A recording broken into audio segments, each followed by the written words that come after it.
Welcome to Deal Talk.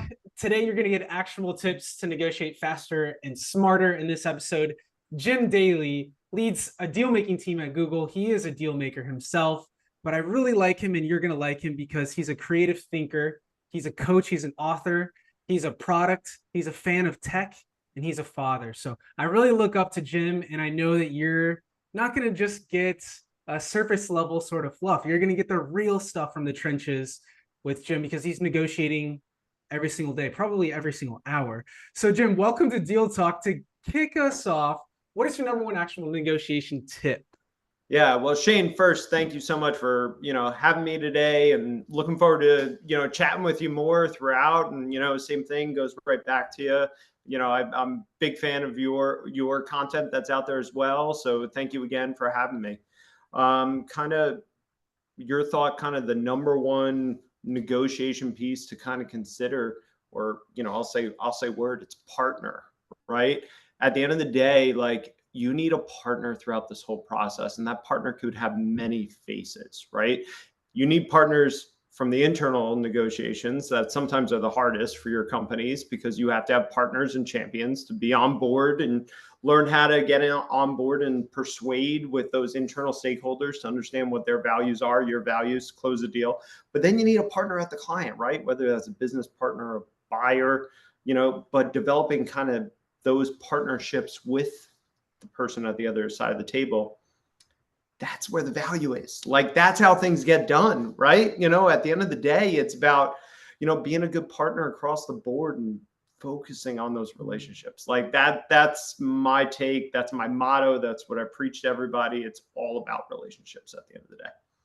Yeah, it's true. And speaking of partners, you've negotiated with people, Australia, India, the UK, probably every continent except Antarctica. I don't know if you maybe you've Nothing in Antarctica. okay, well, who knows? Jim, nothing's impossible for Jim Daly. So we'll see. But like building a partnership with someone who maybe you haven't met before, or comes from a different upbringing or a different country. There are people listening to the show and hearing you from all over the world. It's like, do you take into account cultures when you're building partnerships? And if you do, like, how does that actually take place in the real world? Yeah, and thank you for that. And sometimes we forget, sometimes, like, the different cultural aspects, right? And one time at a stop along my own career, we used to focus on those cultural trainings of, like, hey, if you are going to be speaking with somebody in this particular country, here's a couple of things to consider, etc. A lot of times I might approach it as like, hey, I don't care where you're from, you're going to be my best friend, and we're going to, work through and do this. Probably one of the biggest things and takeaways of just understanding the working with folks in India, like, over my career, like, some of those have been the best relationships I've made over time throughout those processes. And there's different mindsets of how folks work, and different from maybe I do, but it was pretty cool that you work with folks, you develop those relationships, you negotiate with folks, you're teaching them. And then you go back to India for something else, and they said, oh, you're visiting, I'm going to hop on a plane and I'm going to come visit you because you're in my country.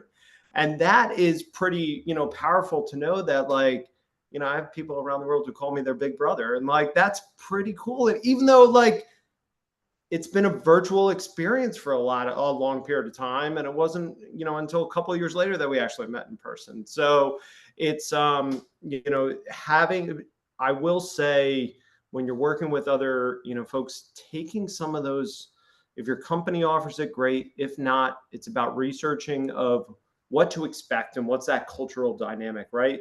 Somebody in the United States might think of something totally different than somebody in the United Kingdom, and what that process is, how long a deal takes, what's really, like, what takes longer in certain ways, right? And, all of those things you got to know going into each transaction you're working on. Yeah, and what do you say to folks who are, experiencing an immense amount of pressure, savings targets, quotas, and they say like, "Hey, I don't like really have that much time to build a deep relationship. I have so many suppliers. I'm slammed. You and I were just talking about how much is going on in your life right now, work and outside. Like, what do you like? Yeah, what do you tell those people? Yeah, it's you gotta have a certain mindset. Like at the end of the day, like going into this, I went to dinner recently with a client, and actually my counterpart on that side, large hedge fund. We went to dinner and we were just like laughing about it that like it's hard to find people with that certain mindset who can remember a particular detail of why we did something 3 years ago or 4 years ago or 10 years ago of why a transaction happened. So it becomes, there's a certain mindset. Like people are great at this because they can multitask, they can think differently, they can prioritize. And I would say prioritize is what I teach everybody, right? Let's think through the priorities. Okay, is this driving revenue or not? Is it? Great, top of the stack, right? Is it not driving revenue? Okay, it's got to get done because it's a compliance reason. We got to meet some regulatory requirement, et cetera. Great, it's got to get done. But is that going to either impede all my revenue opportunities or not? And it's just about having that priority, but also being comfortable talking with those people, giving the direction down to you. Like at the end of the day, it's like, okay, great. Hey, look, I got 20 deals right now. Pick 5. And those will be my priority. Great. If the other ones get done, gravy. But if you want 5, drop everything 4. Let's be completely transparent of which ones we really think are real and which ones aren't. Yeah, it's so true. Even in the past, juggling different deals, I've even like built like a scoring system based on the likelihood of them closing by a certain date and working with managers and like having an extra pair of eyes can help you really prioritize. It can be difficult to like call a timeout and just like zoom out for a second or what William Yuri talks about is like zooming out and going to the balcony and in getting to know you you also have had people pour into you and help you along your negotiation journey, whether like professionally or like family as well. Who have been some people that you've sort of modeled your style of negotiation, or I guess you could just say like of living around? Yeah, I mean, like I have an interesting background. Like at the end of the day, like it's not straightforward. I'm not an engineer. I didn't go to law school. And there is no drop down on job applications to be a negotiator, right? And a lot of times, sometimes people just fall into, this world and what they do. And so I got into law school in college, was recruited by an intelligence agency, said no to law school, thought I was going to be a spy, got cut the week before I graduated college. And I was like, okay, what am I going to do? And so I ended up I got in touch with a defense firm. I had no idea what I was doing, yet I was doing contracts, pricing, building out billion-dollar proposals, winning them, going to Germany, sitting over there and running intelligence programs in Germany. 23, no idea whether I was doing it right or not. And I ended up having some great mentors during that time where even just soft skills, like my first manager I had, like a great Southern guy, like had a certain twang to himself. And as simple as it was, he taught me how to be a people person of even just connecting over email with somebody. And this was, there was no, video chats at the time and things like that. Or, we were on military bases. It's good old boy system at the end of the day. And just even being able to start that, it was like he taught me this lesson that I preached to everybody was, if you just start your notes with, hey, how are you today? How's everything going? And remember a certain characteristic about that person, you will always get prioritized in the response back to you. If you just say, I need X, let's face it, right? If you get an email that says, I need X, in some cases, it might just make you annoyed, right? Okay, great. I'll get to it when I get to it. Oh, this guy's actually caring about my day. Wow. Yeah. Okay. I'm gonna get back to gym pretty quick. And that lesson I learned of like really taking the time to get to know somebody on the other end stuck with me the rest of my career. And every person that's worked for me or with me, I've always said that's the way to start a relationship is never just ask a question, I want this, or can you approve this? And if you've never met the individual before, you ask them to talk to you for 10 minutes, period. Not about what you need. It's, hey, who are you? What do you guys do? How can I help you? How should I work better with you? And the responses then change and help you. And that's what makes you a good negotiator, because now you're getting more people in the back corner of yourself to be able to support you when you need things immediately and be able to get answers quickly. Yeah, you're So building having trust. somebody like that was really impactful, you know, and I've had some other great people along the way who really taught, like I've had teachers that taught me of how to even just do communication responses back in a contract negotiation, right? You're doing these master agreements. Let's face it, a comment back to you that just says rejected for no reason, it's just going to piss you off, right? Like at the end of the day. So, and you don't want, you don't want to, but having somebody teach me to actually say, well, no, if you actually write it up this way, or you write your emails this way, wow, all of a sudden you're closing deals even faster, right? Because now there's that partnership at the end of the day. It's okay, I understand what you're saying. Here's really the underlying interest as to why I'm saying no to something, of why I can't do it. You know, and then I followed a negotiations professor at one point in my career, and I got to learn from him the on-stage presence of what it was teaching in front of thousands of people, of how to teach negotiation skills, people completely, you know, senior partners, VPs, presidents of corporations. I mean, it was just, you know, and I still keep that of the presence that he had, because I wanted to try and model that myself. And I feel like I've done that over my own career too, to be able to A, talk to anybody, and B, be able to really like teach things that are going to resonate with somebody, not necessarily just facts of like, here's the best way how to negotiate. Well, no, let's talk about like real world, how this is going to work for you and how this applies to you and how you can actually do this live. Yeah. And so, speaking of your career, what's it like to actually work at Google? Whoa, look at that. Where'd you get that? Oh, man. All right. So, if you're listening, I got a little surprise for Jim. I have a little Google hat, has a propeller on it. My best friend Megan works at Google. She let me borrow. Oh, whoa. That's So what's it that's like? What's it big. I like have being that at right Google? back here. So it's What's it like being at Google? What's it really like? People really are curious. it is a very unique place. And I've worked at other big publicly traded companies, you know, other not big companies, and it is a unique place on its own. It is unique that you can build things, the culture behind it of like partnership and collaboration across the board. It's incredibly unique. It is unlike anywhere you're going to find. I mean, you go through an interview here, there's a part on your interview, a complete structured hour part of your interview called Googliness, in terms of who you are as a person, the type of person you are, how are you working with teams from a leadership standpoint, as well as like a team player.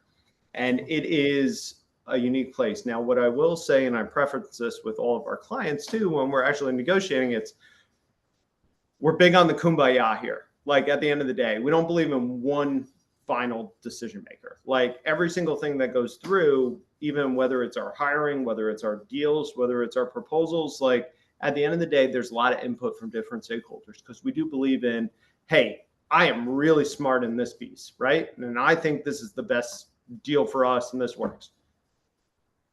Somebody else may look and say, well, there's this other pending tax law coming out 5 years from now, and this is a 10-year deal, and we need to consider that as part of this transaction, et cetera.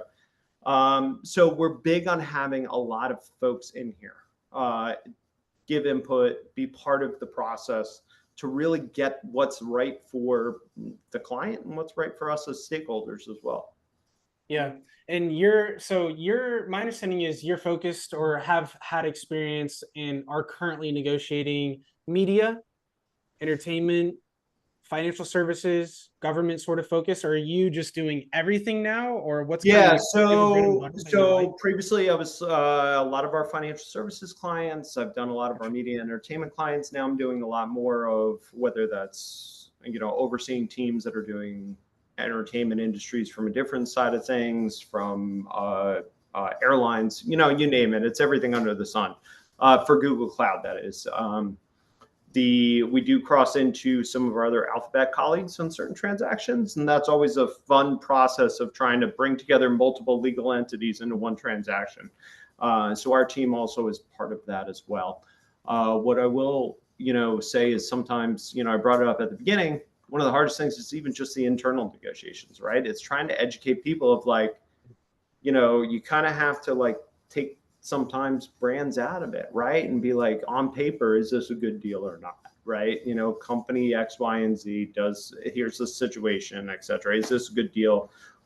Yeah. How would you feel about this, et cetera? And like, sometimes you got to break down that way with some of our internal stakeholders as well. Yeah, it's so true. You know, when you're saying those internal negotiations can sometimes be twice as hard as the actual external negotiations. And there are a variety of reasons for that. A quick story that comes to mind is I was an account executive at a tech startup. It was like 60, 65 people, and we were working really hard to close a deal with Microsoft. It was a deal that I sourced, and it was like growing, and we were getting more users. It was like a drink from a fire hose. And I remember my relationship, like really having to lean on that internal relationship. But a mistake I made is like I didn't spend enough time doing what you talked about today. I didn't spend enough time that 10-minute pulse check. I'm just like, hey, like real quick, remind me, you know, things might have changed. Like, where's your focus at right now? What are you really enjoying about your work? Like, and I really like push the limits of that relationship internally, and it almost cost me the entire deal. And you know, maybe it should have, because I was, you know, there are security deadlines, there's so many different things that I couldn't do alone. And it was a huge learning lesson. It ended up closing, and I think the account is still there, but it's like, man, that was such a valuable lesson of like, sometimes in negotiations you have to go slow to go far. You have to be patient.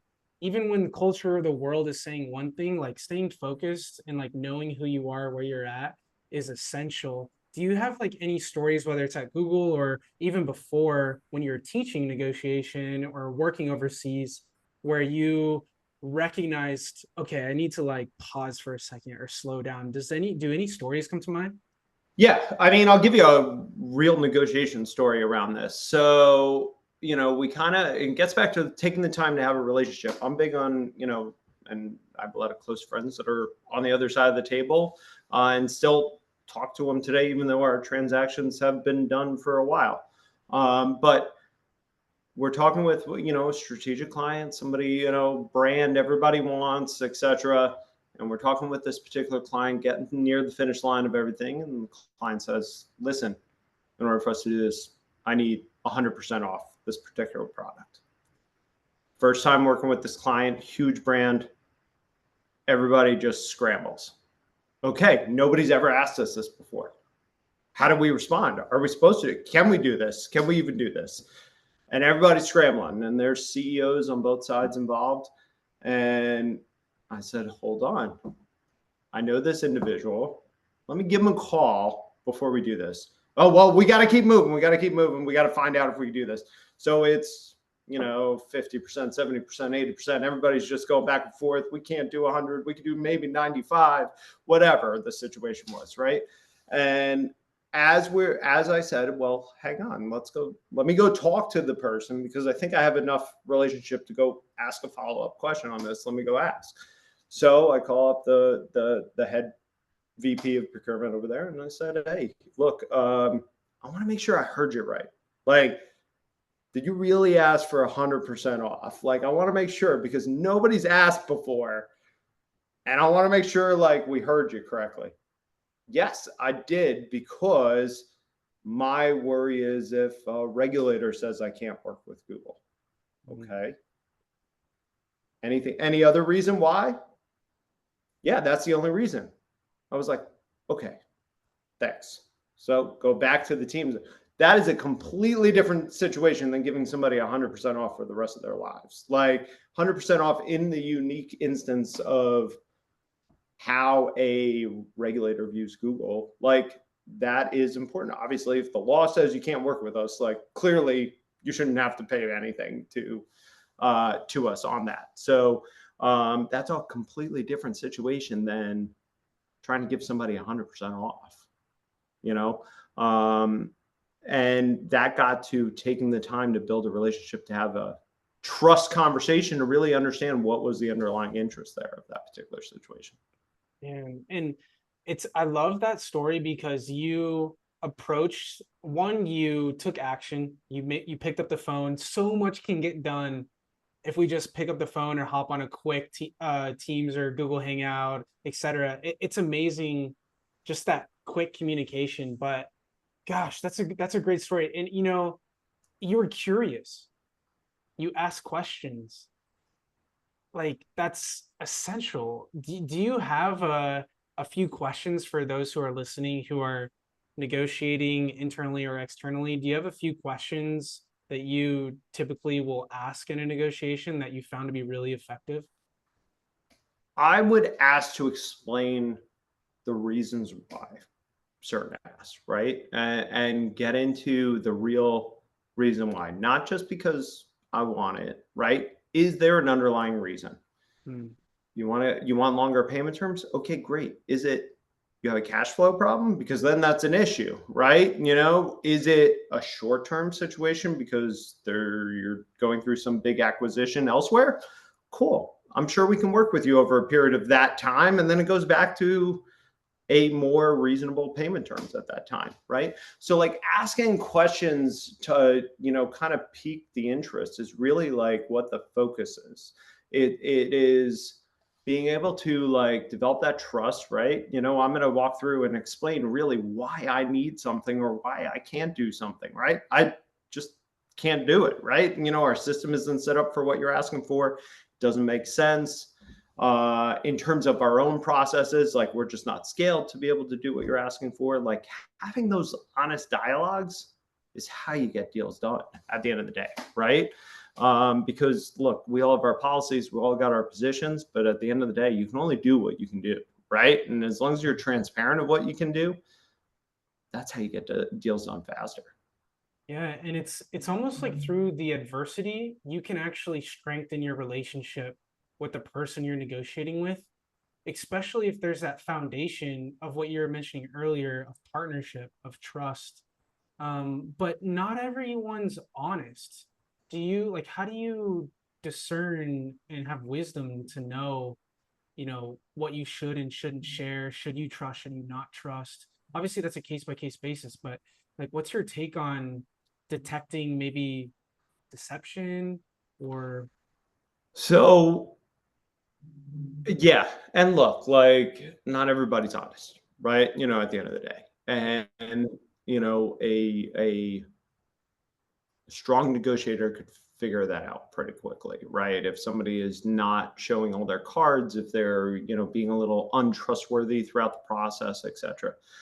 Now in the world of even like in-person negotiations again, and post-pandemic era, what I have found, and I get back to partnerships, is when you go into a negotiation, it's about sitting next to the person you're negotiating with, not across from them. And I believe in that. And I also believe in writing scorecards on the board. So what's that? What do you mean? So imagine a world. We think of scorecards, right? We think of give gets, we think of everything. Well, let's not hold anybody's cards. Let's keep track alive while we're talking in the room. Write all those issues out, and we're going to say yes or no, resolved. Is it in my favor, your favor, etc.? Because I've conceded on a term, you've conceded on a term. Hey, look, the score's 20-1. I'm sorry, I can't budge anymore. Or, this is truly a partnership because each term is going back and forth of what's important for my company or yours. I'm parking this one as a deal breaker for me. Let's get through the other stuff, right? A visual makes a huge difference in a negotiation. So many times these things take more time, right? It could take months to go through a huge legal master agreement negotiation. But the reality is, if you're using visuals with them of this issue's closed, that issue's closed, etc., you don't forget what you agree to. And a lot of times that happens where people are just spinning through things because, okay, great. You know what? Your ask isn't that crazy. I'll say yes to it. Let's move on. Let's move on. Let's move on. But if all of a sudden you've just given away 50 positions, now with the one you really need and you're stuck, who was keeping score? Right. Yeah, and you can always So reference back. You can say, hey, respectfully, I agreed with you on the last 4 items. Where can you be flexible with me on this one? Or you exactly. could And be not more enough direct people too. do it. Not enough Yeah. people do it. And it's, um, it is one of those biggest things. I'm down to the last 5 big rocks on a deal, and here's where we are. Okay, great. Well, how'd the rest of it go? It went great. We're all agreed. Okay, cool. But did you just concede 50 things, or did you actually like go back and forth on anything that might have been of value that we could trade off to close some of these other risks? So, um, I think it's a practice not done enough out there. Yeah, and it takes also knowing like what's important to you. Like you have to do that sort of work up front, that preparation, that time, take that time to know what you want. That way you can see what's missing. Like what else is available here. Also, too, even next level, taking this to the next level, like where else can value be created? Like you were able to create value in that previous story that you shared because you were able to get to the truth. So how can we get to the truth more efficiently and effectively and with more care and also propel the negotiation? It's so fascinating. And I can see now hearing your story today how like starting from essentially in your 20s jumping to the next thing and teaching and coaching and consulting and then having that extra mentorship, it's like almost all of that has accumulated. Like you've taken all of that and now you're applying it to your career now and what you're Yeah, doing. it's you know what? It's I tell people this too, right? Like, let's face it, the commercial world, you can write whatever you want, right? Like sure, I can go sue you, but at the end of the day, I can write a contract however I want to write a contract. When you're working with the federal government, you have to write it a certain way. There's only one law you follow. Like, and knowing kind of being able to live in that restricted bounds and still get creative of how to do deals, how to go back and forth with folks, run projects successfully, negotiate with other companies to be part of your team. You know, I, you reach a point where like, for me, it was a good time, but I wanted to make a switch into the commercial world and was just fortunate in my career that somebody recruited me throughout that process and, wanted somebody from a federal background to come into their commercial sector.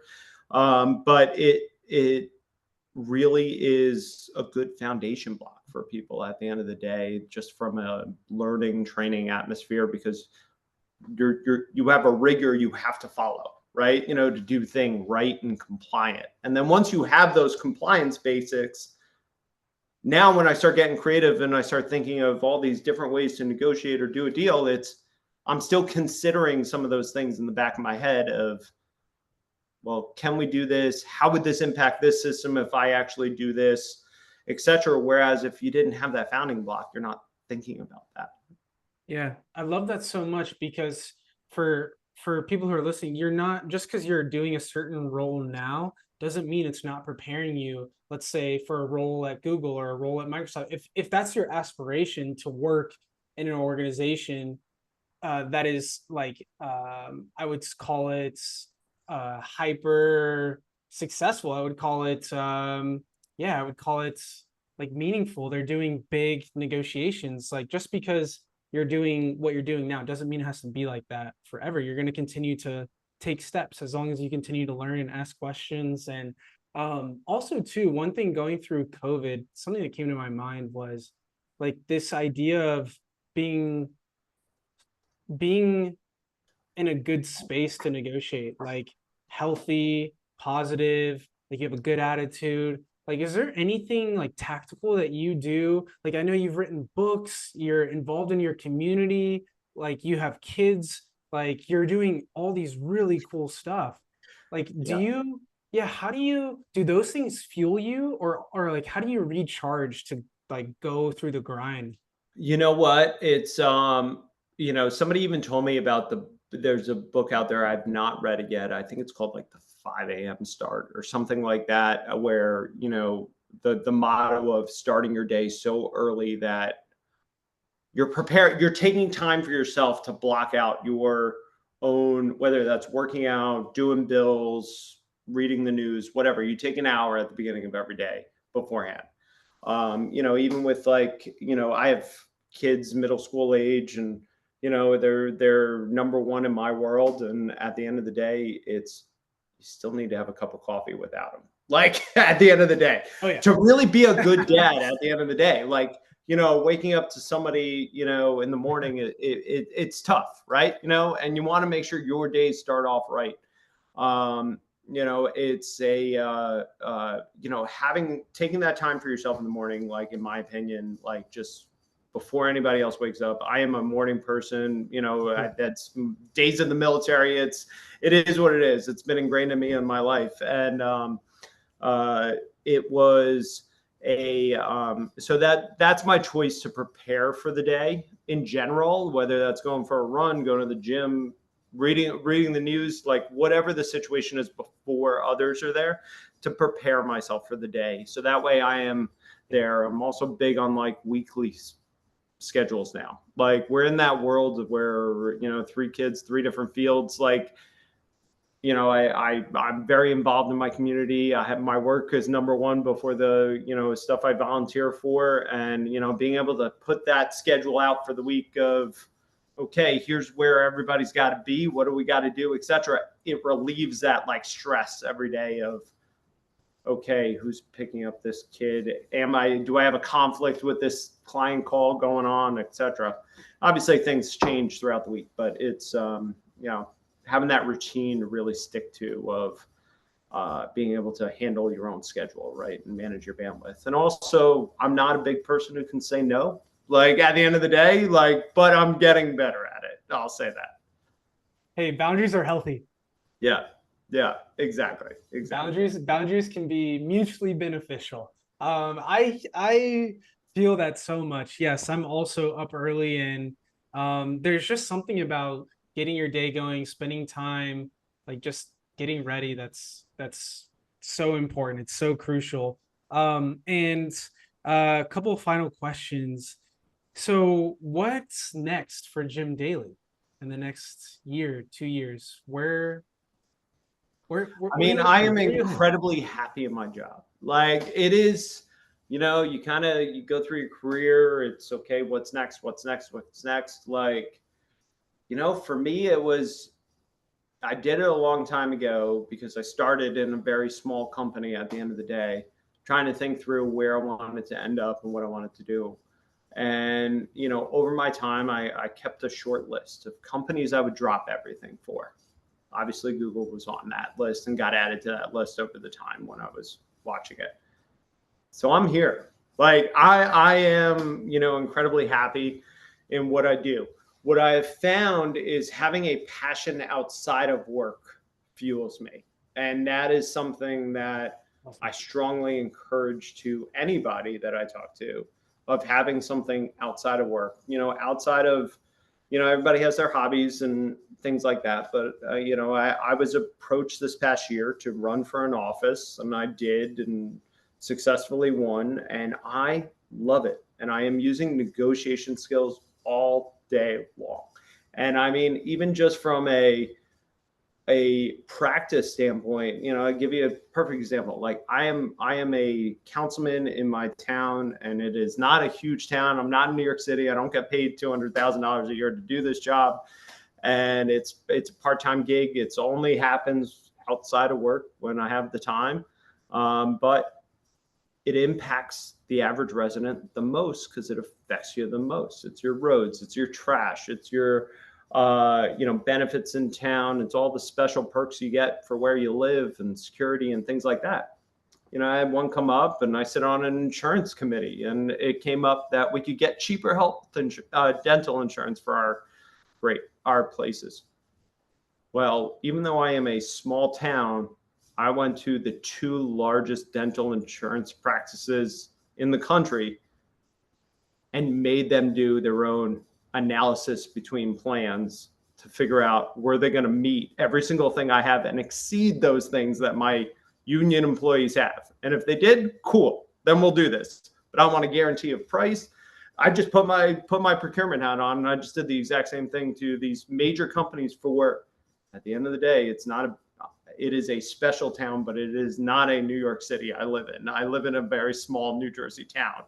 And I mean, nobody has done that. And we do it every day, and there's no reason you can't. So, and sure enough, I got amazing proposals back from each of them of how many dental cleanings are going to happen for each employees. Because let's face it, man, yeah, like if somebody changed your health insurance, I'd be angry that they took the doctor my kid feels comfortable going to in network. So I didn't care that there was only 60 people on the plan. Like, I'm going to make sure it's still good for all of them. So, you know, being able to use those skills outside of school, outside of work, has been really impactful for me.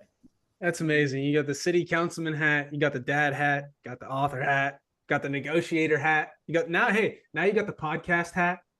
There we go. Yeah, got the Google hat. I mean, there's hats everywhere. So final thought. Man, this has been awesome. I mean, I just think about what you're talking today about the element of building partnerships, asking questions, getting to the truth in negotiations, and then also your story about how you leapfrog from one thing to the next, and each time it was a different challenge and you grew from it. It's amazing. And I gotta ask, how much of these skills that we've talked about today, like these negotiation skills that you have, how much of them were you born with, and how much of them have you earned over time? That is, I don't know. I think I've learned them over time, right? You know, I think there's always people who are born incredibly energetic. There's always people born incredibly bright or creative or, you know, very athletic. Like, it all depends. And it's definitely you know, I think you're born with a certain personality where you want to learn, you want to be able to be a people person. And, you know, a lot of it, you know, my dad's a very social individual himself. Like, it's something I've always done, even at a younger age. Like, if you asked me when I was 10, I probably wrote on a piece of paper I wanted to be a congressman. Like, and, you know, it was just always a, you know, passion of mine outside of work of what's next. And, yeah, I mean, I think it's a hybrid. I think you're born with a personality of, you know, having those people skills, and, you know, on the same time, and being able to be organized at the end of the day and hyper focused on some of those tasks. But then at the same time, a lot of it's learned and just practice. Like, at the end of the day, like, there are too many people who come in and they say, I've been negotiating for 30 years. Okay, that's awesome. That's great for you. Tell me about it. Oh, well, I closed, you know, a deal with this account every 5 years. Okay, so really you've done 6 transactions over 30 years and you're expert at it. That's cool. Like, you're allowed, you know, like, you can, but I'm doing 60 a day. Like, I know what is going on and how many are going on and what are the different ways people are talking to, because I'm practicing it every day. And that, I think, is really like how you kind of keep growing it, right? We can all take these courses. We can all learn about the same things. Every person's going to tell you prep, right? But, like, at the end of the day, it's about, like, actually practicing it. And if I'm not practicing at work, I'm going to go practice it elsewhere to figure out interests. And I'll give you a funny story, just even like in town where I'm at. Put my negotiator hat on and walk around and talk to a particular resident. And she says, Jim, I got a real problem. And I said, okay, great. What's going on? I want the train moved. And I look at her and I said, excuse me, what do you mean? Well, I want the train moved. And I said, okay, so the train that's been here 150 years, you want to move those train tracks. Okay. Now we're in New Jersey. It's very highly populated. And I said, so I put my negotiator hat on and I start trying to dig into interests. Okay, great. First I ask, where would you move it to? I just want it away from my house. Okay. Next, is there a safety concern? Did anybody get hit by the train recently? Something causing concern? No, there's no concern over that. Thing goes down every time. Nobody's been hit. Okay. So what really is bothering you about the train? Well, I just don't like it when it blows its horn at 9 p.m. Okay, well, that's totally different than trying to move it. That's a letter from the chief of police asking them, please don't do it. Great. Solved it the next day. But it's just probing questions to figure out what the underlying interest is at the end of the day on any topic. Doesn't matter what it is. Yeah. It's like peeling an onion, just one layer at a time and listening. And I was reading something this morning, just like not listening, waiting to talk, listening to like really absorb the information like a sponge, like soak in, like you soaked in everything that she was saying about the train, and then you can make a decision. So yeah. Well, I'm so excited to I can't wait to meet Congressman Jim Daly one day. Wow, well, awesome. I don't know if awesome. I'm happy with what I'm doing right now. Oh yeah, it's happening. It's happening. But anyways, if you're listening, connect with Jim on LinkedIn, send him a message, say hello. He's obviously extremely busy, family, work, everything. But sometimes he does do speaking and is connected with all kinds of great folks. So follow him on LinkedIn, connect with him. And so, yeah, you've been listening to Deal Talk today. Jim said practice. I love that so much. Take something that Jim said in the next 5 minutes and apply it, or maybe even like an adjacent idea and apply it to your life. See what happens, apply it to your own deals, and we'll catch you in the next episode. Peace.